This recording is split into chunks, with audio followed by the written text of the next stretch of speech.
Meus queridos, eu quero jamais, sem nenhuma demora, convidar a você a abrir a sua Bíblia comigo em 2 Coríntios.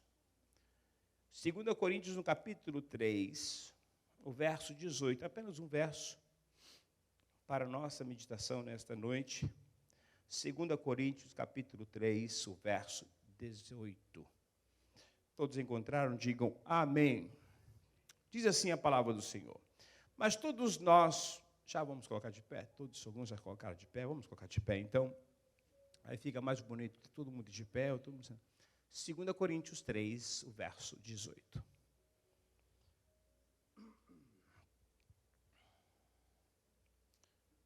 Diz assim: mas todos nós, com a cara descoberta, refletindo como um espelho a glória do Senhor, somos transformados de glória em glória, na mesma imagem como pelo Espírito do Senhor.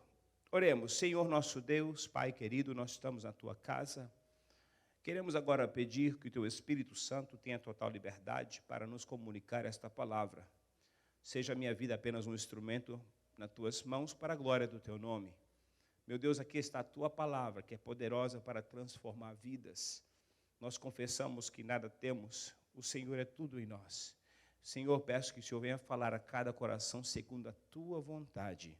Que Teu Espírito tenha liberdade neste lugar para tocar vidas, para transformar vidas. Assim nós oramos a Ti e te damos graças em o nome de Jesus. Amém. Poderia sentar. Quando nós estudamos a palavra de Deus, nós nos deparamos com grandes homens, grandes mulheres de Deus, que marcaram a sua história, marcaram a sua geração. E nós vemos pessoas que foram separadas por Deus, foram escolhidas por Deus, para seguir a Deus. A palavra nos vai falar de Noé. A Bíblia diz que Noé andou com Deus 300 anos, e Deus o tomou para si.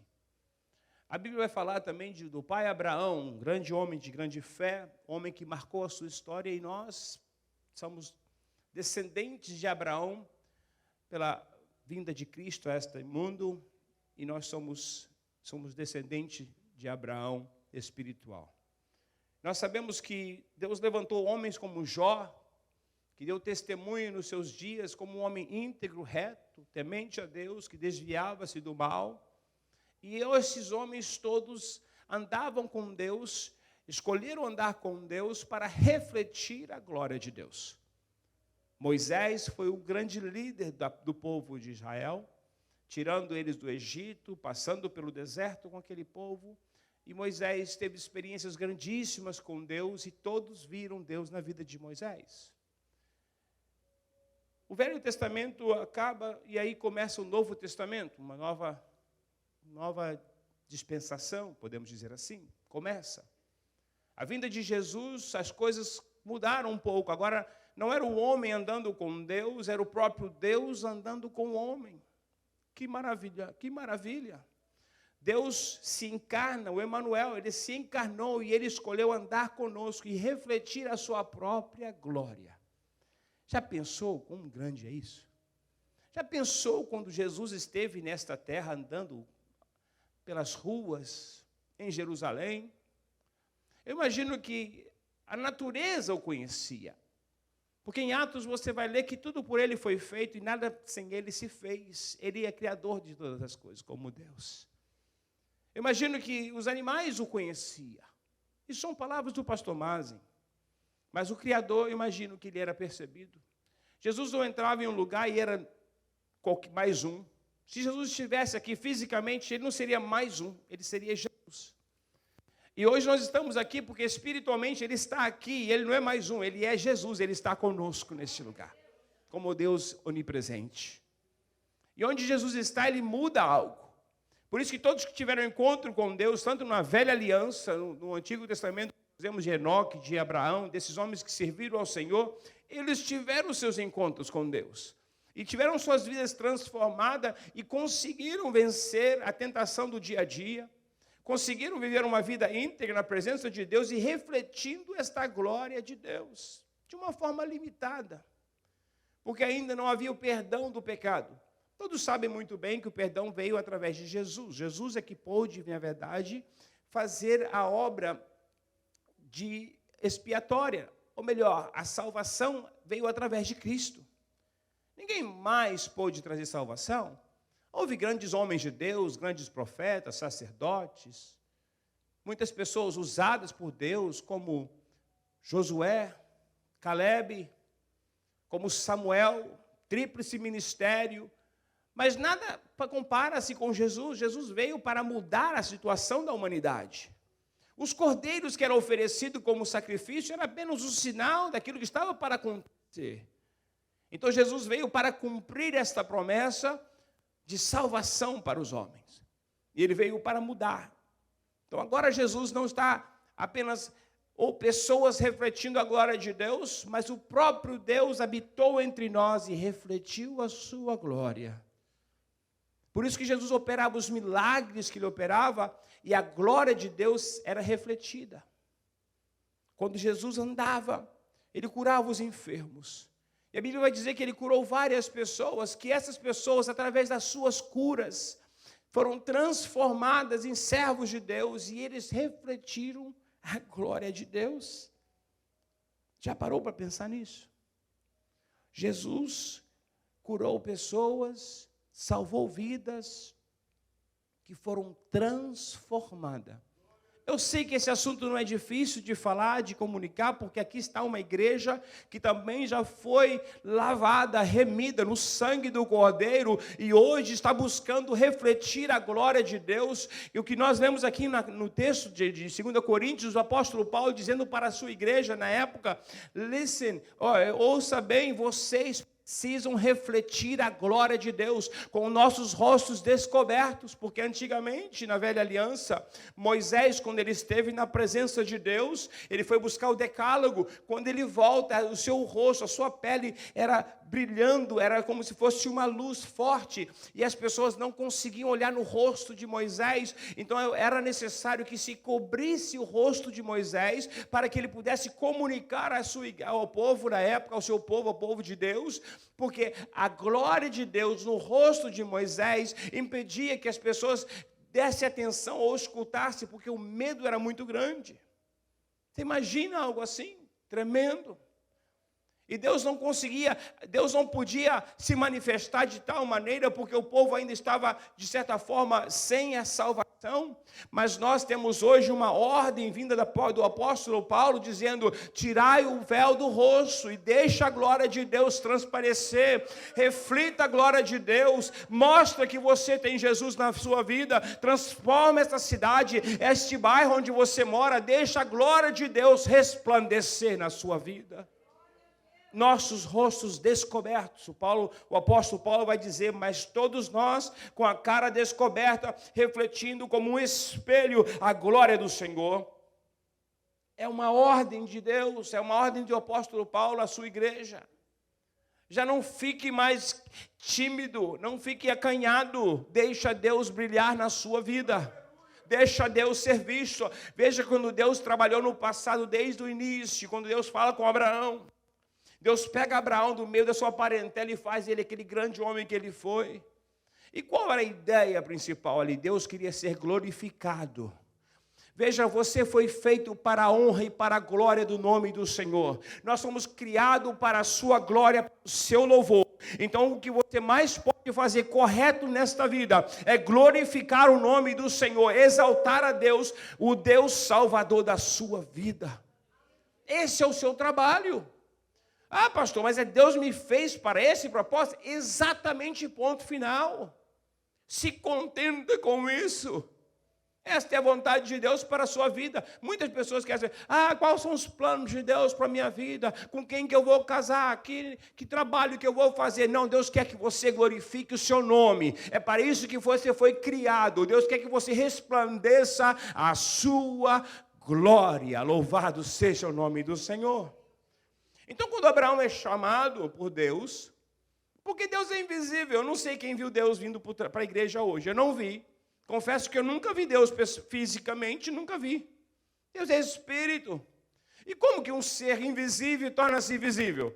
É na vida do Paulo, é na vida da Ana Paula, é na vida da irmã Helene, da irmã Ida, era nas nossas vidas, era na vida do Gustavo, Otávio, veja, irmãos. Melhor ficar com a pregação, né, Otávio? Porque eu estou atrapalhando tudo aqui agora. Mas Deus quer ser visto na sua vida. No seu comportamento no dia a dia, Otávio. Né?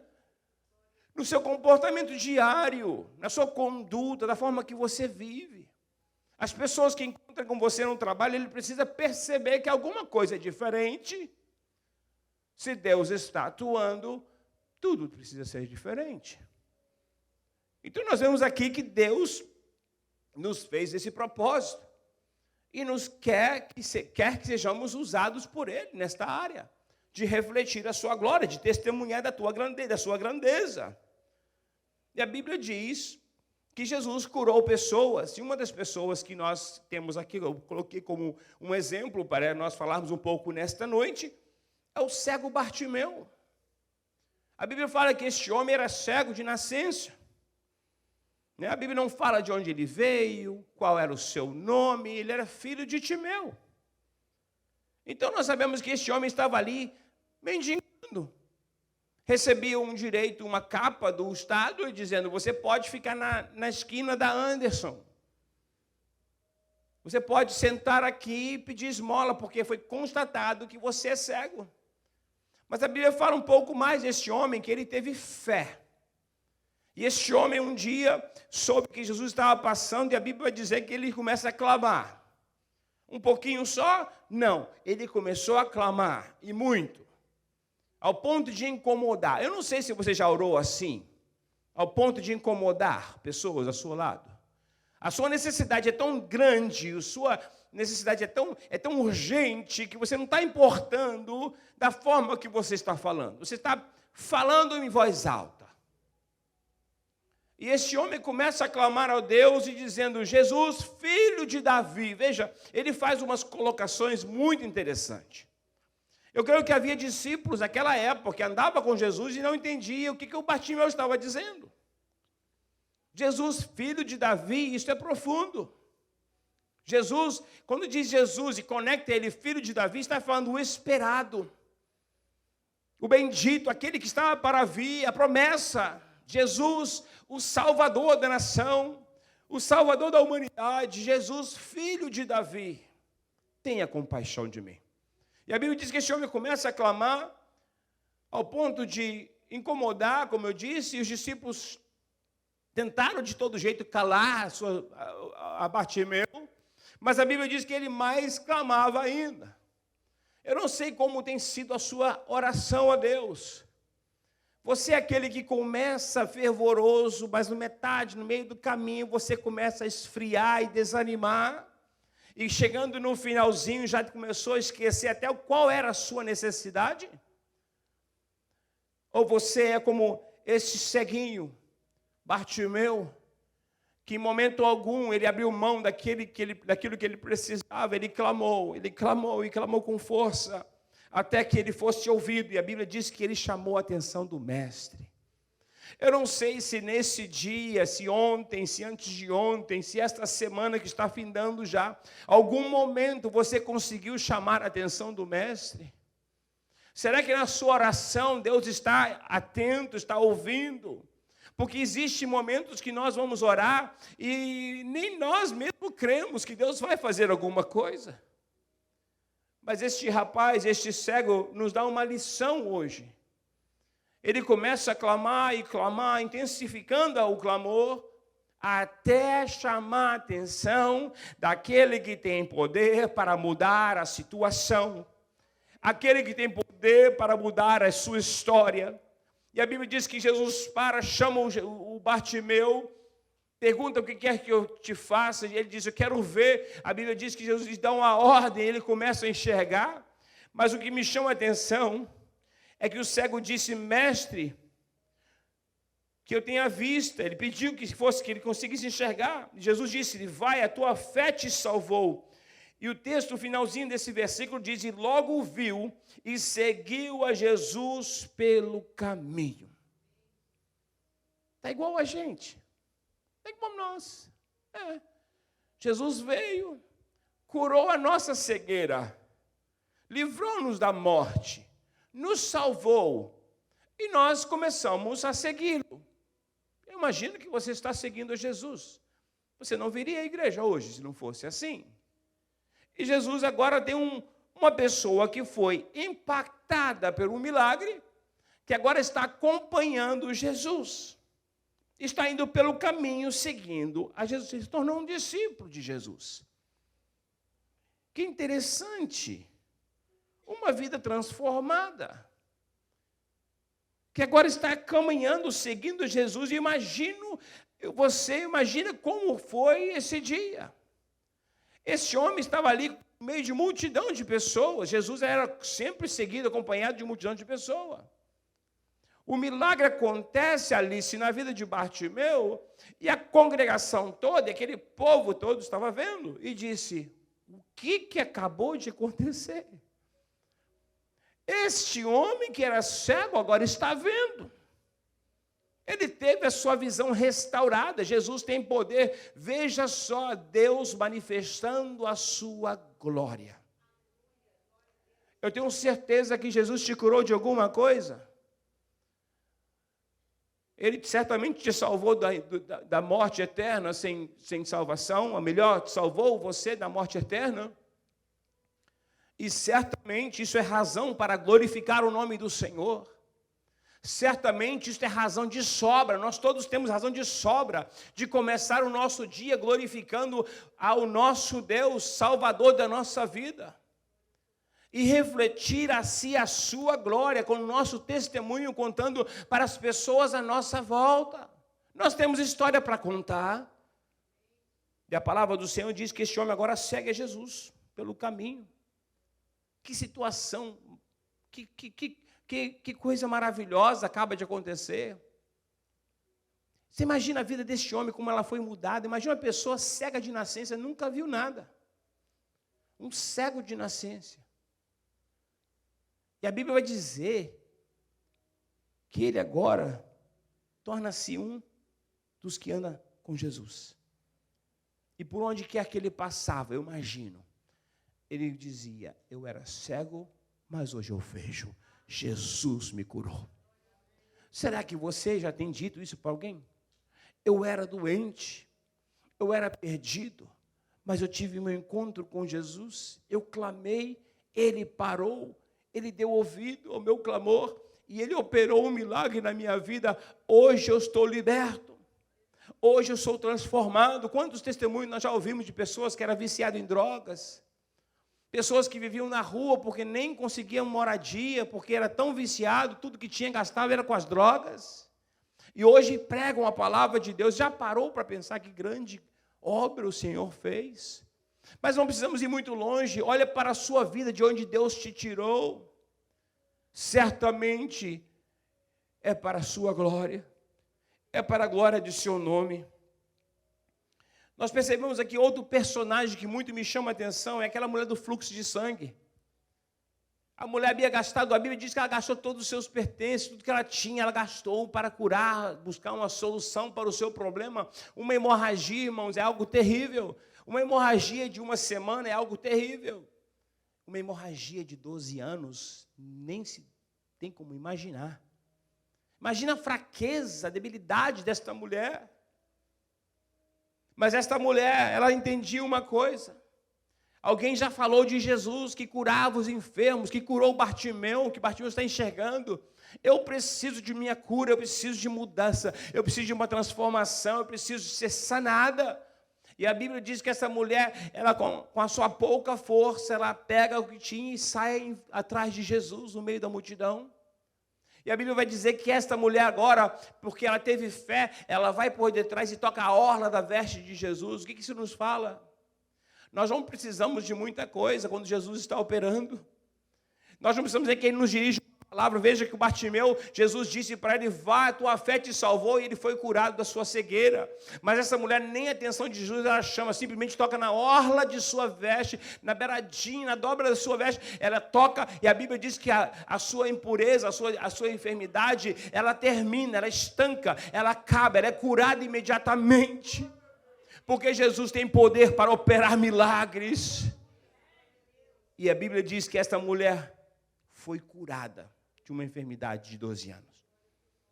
Jesus, percebendo que de si saía virtude, pergunta: quem me tocou? Veja como que os discípulos estavam tão distantes. Eu fico lendo os textos, a palavra, eles se converteram mesmo depois que Jesus morreu. Depois que Jesus morreu e ressuscitou e apareceu para eles algumas vezes, é que a ficha caiu para Pedro. Os discípulos começaram a dizer: como que você pergunta quem te tocou, se todo mundo está apertado aqui? Tá? Não, Jesus perguntou: quem me tocou? Eu não sei se você entende a diferença entre tocar e esbarrar. Quando você esbarra em alguma coisa, é sem intenção. Mas tocar é intencional. Quando eu chego e toco, é uma coisa. Se eu esbarro, às vezes nem sei que esbarrei em alguma coisa. Mas Jesus não perguntou: quem me esbarrou? Jesus perguntou: quem me tocou? E esta mulher, ela disse: eu toquei. Ela se abre para Jesus. E a Bíblia diz que Jesus, outra palavra muito interessante que Jesus libera: filha, a tua fé te salvou. Quantas vezes Jesus falou isso na Bíblia? Quando a pessoa ia por causa de uma enfermidade, ela era curada e ela era salva. O leproso vai até Jesus, os 10 leprosos, e Jesus vai, um só volta, e ele diz: a tua fé te salvou, a tua fé te salvou. Veja, segunda parte, Jesus sempre nos dá um pouco mais do que pedimos. Ele queria ser curado do fluxo de sangue, Bartimeu queria enxergar, mas ele sai curado da vista, a mulher curada do fluxo de sangue, e com a salvação que todos nós temos. Você já parou para pensar como maravilhoso é esse Jesus? E certamente o nome do Senhor foi glorificado. Certamente, o nome do Senhor foi glorificado nesta cura e resplandeceu a glória de Deus na vida desta mulher, na vida deste cego. Nós temos também aquele aleijado sentado, no tanque de Betesda, onde estava ali há muitos anos, há 38 anos, enfermo, aleijado.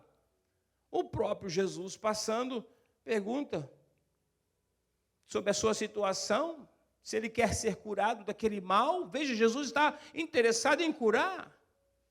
Jesus é o mesmo, a Bíblia vai dizer em Hebreus capítulo 13, versículo 8, que ele é o mesmo ontem, hoje e eternamente, ele não muda. O mesmo Jesus que estava buscando quem quer ser curado, o que quer que eu te faça?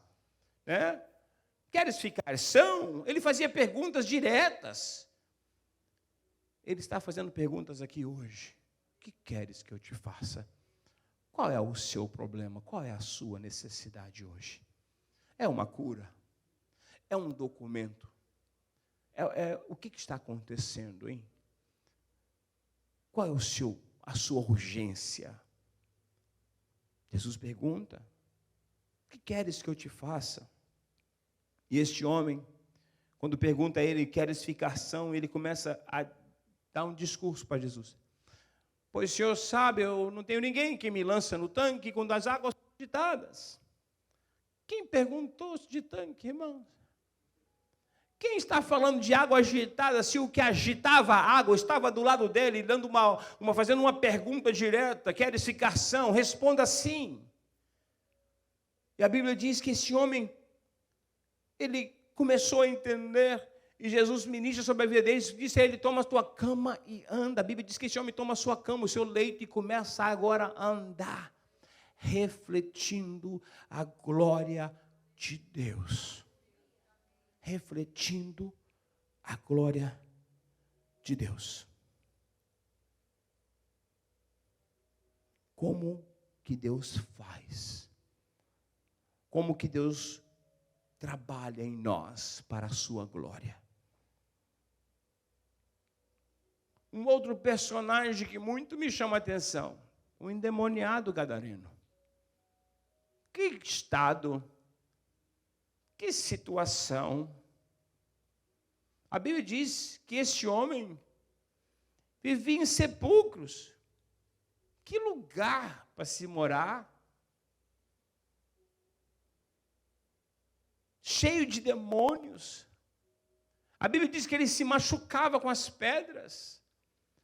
Ele era o terror da cidade, todo mundo tinha medo do gadareno. Eu imagino que as famílias se reuniam e falavam assim, entra logo e fecha a porta. Daqui esse gadareno está passando por aí. Ele era o terror da cidade. A Bíblia diz que os homens fortes da cidade tentou amarrá-lo, prendê-lo, mas ele arrebentava tudo como se fosse nada. E a Bíblia diz que Jesus vai ter um encontro com o gadareno. Veja que para Jesus não existe coisas grandes, coisas pequenas. Veja, ele cura a sogra de Pedro de uma febre, e agora está aqui expulsando um demônio, legiões de demônios do gadareno. Não há coisas pequenas, coisas grandes. Isso é para nós, seres humanos. Existem dores de cabeça, que é um pouquinho, existem grandes, fortes dores de migrânia, dor de cabeça. Existem enfermidades como o câncer e uma dor de barriga. Para nós isso é diferente, mas para o Deus que nós servimos não existe impossível, não existe nada grande, nada que esteja fora do alcance de Deus. Veja o estado desse homem. Um homem que estava vivendo de acordo com o que o inferno tinha planejado para ele. Esse homem distante, sem família, distante, nos sepulcros vivendo. E a palavra do Senhor diz que Jesus chega onde está esse homem, e esse homem se prostra. Os demônios se prostram junto com o homem. E perguntando, por que vieste agora? Por que vieste nos atormentar agora? Veja que o terror da cidade tinha o seu terror também. O terror dele era Jesus. Os demônios têm medo de Jesus. Eles fogem de Jesus. E a palavra do Senhor nos diz que esse homem, Jesus expulsa aqueles demônios. Os demônios saem, entram numa legião de porcos, e esses porcos se precipitam. E a Bíblia diz que esse homem agora estava em sã condição, assentado e vestido.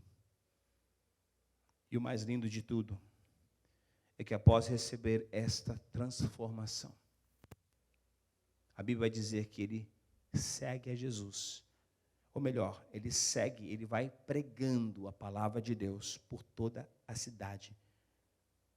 De que quão grande coisas fez Jesus por ele.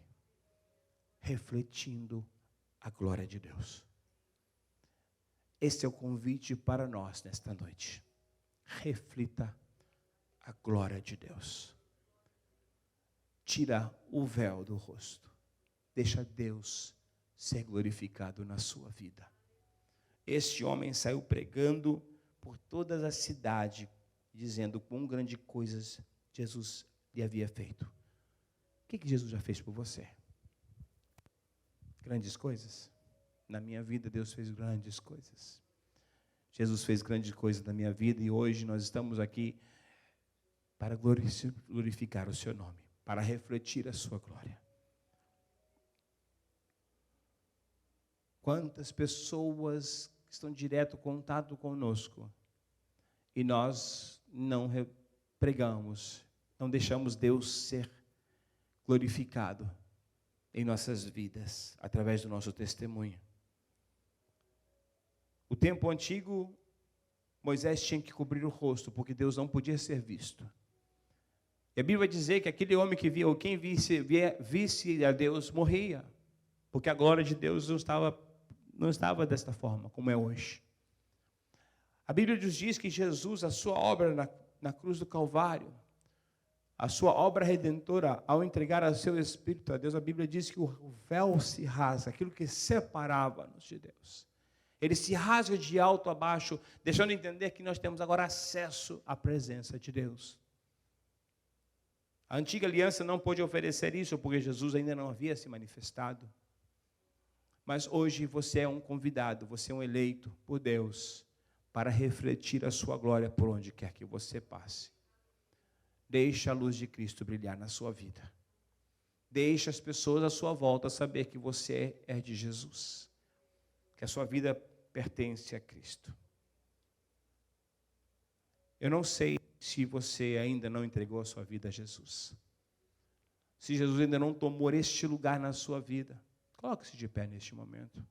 Toda a igreja, nós vamos orar. Estamos finalizando.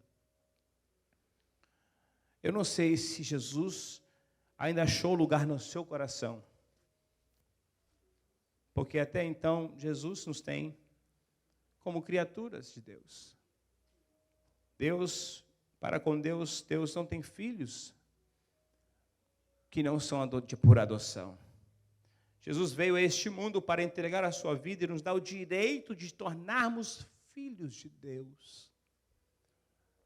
Jesus convida você hoje, se você está aqui ainda não entregou a sua vida a Jesus, alguém que gostaria de entregar a sua vida a Cristo. Não estou te pregando uma nova religião, estou falando para você do Salvador, o único que pode salvar-nos. Aquele que veio para se entregar, a sua missão era entregar-se a si mesmo por amor de muitos, e você faz parte dele.